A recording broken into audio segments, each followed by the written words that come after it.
Good morning, children. In kinematics, we have next topic is uniformly accelerated motion. Now we can define acceleration as rate of change of velocity. So we can write acceleration equal change in velocity upon time interval. If the change in velocity is 0, then acceleration will be 0. If the change in velocity is positive, then it is known as acceleration, and if the change in velocity is negative, then it is known as retardation. Using this relation, we can find the units. SI unit will be meter per second square and CGS unit is centimeter per second square. Now we have types of acceleration. First is uniform acceleration. If there is equal change in velocity in the equal time interval, then it is known as uniform acceleration. Second is variable acceleration. If there is unequal change in velocity in the equal time interval, then it is called variable acceleration. Third, average acceleration. Total change in velocity in the given time interval is called average acceleration.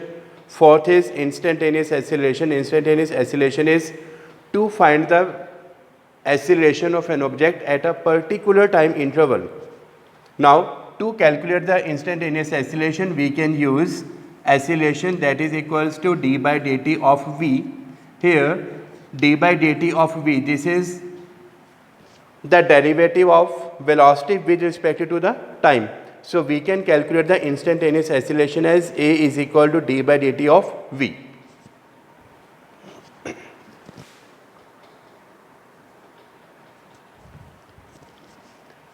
Now, equation of motion in the uniformly accelerated motion. Let the object is moving in a straight line. After time t1, the object come at the point A. After time t2, the object come at the point B. Now, the displacement between A and B is s. At the point A, the velocity of the object is v1. At the point B, velocity of the object is v2. Now, first equation of motion.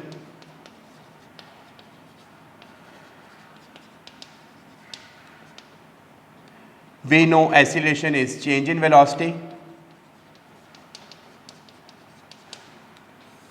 upon time interval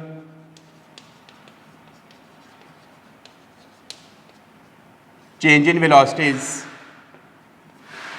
v2 minus v1 time interval t2 minus t1. From here we can find the time interval t2 minus t1, that is v2 minus v1 upon a. Let we suppose v2 is equal to v, v1 is equal to u, and t2 minus t1, that is equals to t. So we can write here a is equal to, this is v minus u upon t, or we can write here v minus u is equal to at, or we can write v is equal to u plus at. This is known as first equation of motion. Now, after this we can find the second equation of motion.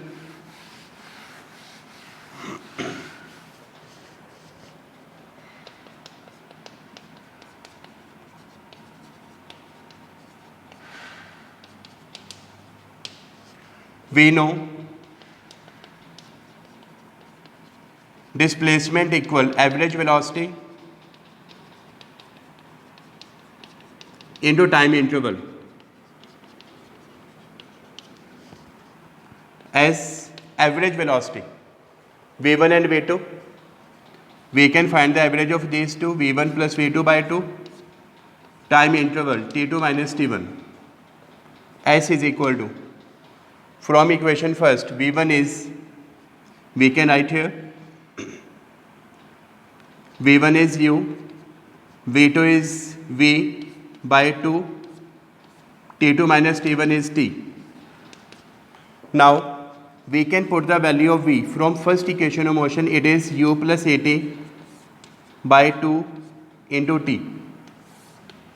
U plus u, it will be 2u plus at by 2 into t, multiply t, we get 2ut plus at square by 2. We can write s is equal to ut plus half into at square. This is second equation of motion. Now, third equation of motion. Using same relation, displacement equal average velocity into time interval, average velocity v1 plus v2 by 2, time interval t2 minus t1.